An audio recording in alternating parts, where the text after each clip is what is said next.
actually. I know that's not what you probably expected to hear. And I grew up here in Gainesville, Ottawa, Fort Clark, Eastside High, right? And then I went away, my family is still here. I went away to school, I got my undergrad degree, my doctorate, went off, did a postdocs, then came back, and I was research faculty at UF for like almost a decade. And then I decided I was interested in sort of policy-related issues in science, and I got a fellowship, and that fellowship took me to the Senate. So 2 years ago, I spent a year in the Senate as the American Physical Society's congressional fellow. Okay, so I spent a year on Senate staff, which is kind of where I learned this stuff. So I was one of the people who, when you call up and you ask for a meeting for the member of Congress, and you don't actually meet the member, you meet the staff, right? I was one of the people on the other side of that table. So taking the meetings for the senator that I worked for in the areas that I was covering.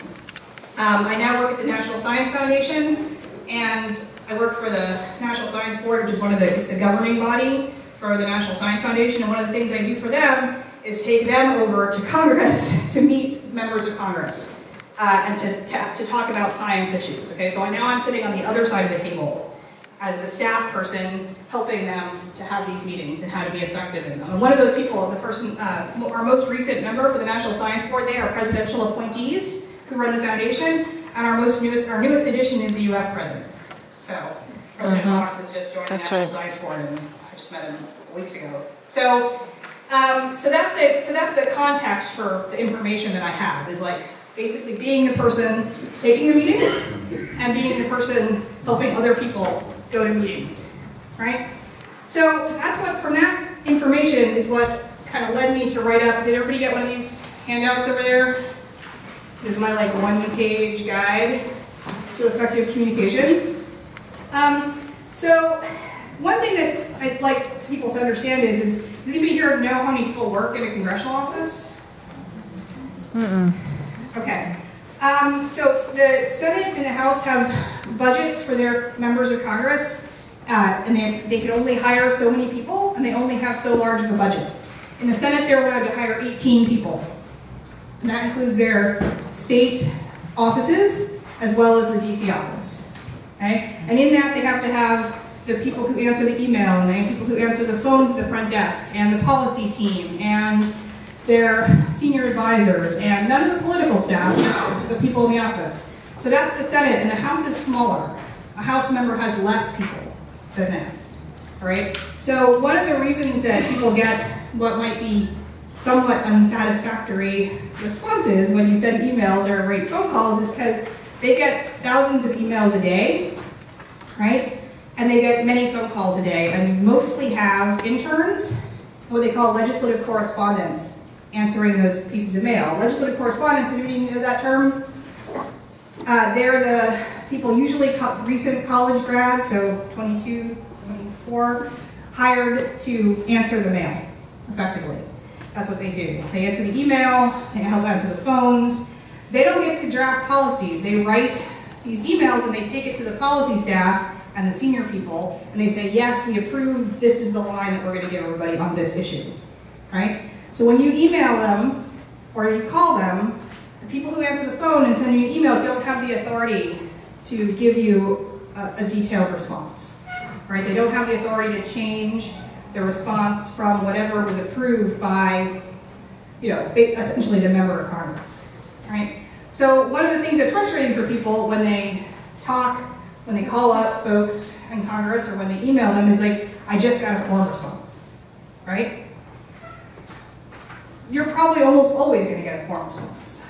And there's not really any way to change that because of the fact that the bandwidth of the office is limited and the number of people answering the phones and answering the email is very limited, right? With that many people sitting in the office and attending to everything else, you're never going to get that much more than that, with a couple of exceptions.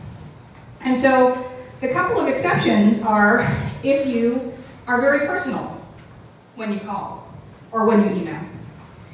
And what I mean by personal is telling a personal story about how something is affecting you. right? So if you have, there's a piece of legislation being discussed, if there is some large issue that, that's concerning you, and it has a direct impact on you, and that could be you, the people you work with, your family, any of those kinds of things. And you have to tell the story. And now you still have to do it briefly because of the number of things they have to read. But a personal story will get attention. Okay? Especially if it's, you look and it's something that they can solve, or it's something that they can work on. If you tell a genuine personal story, that might get attention from the staff who have to read it, and that will get pushed up. If it's a good story, polite, well written, all of those other kinds of things, it'll get pushed up the food chain, right? And people can be very concerned. And it doesn't matter if they're people who are on your political side of the aisle or not, right? If that story is personal, you can attest to why you, and you have to always identify yourself, by the way, as a constituent, right? Always tell people on the phone or in your email that you are a voter in their district or state, right? Because if you're not, they'll ignore you.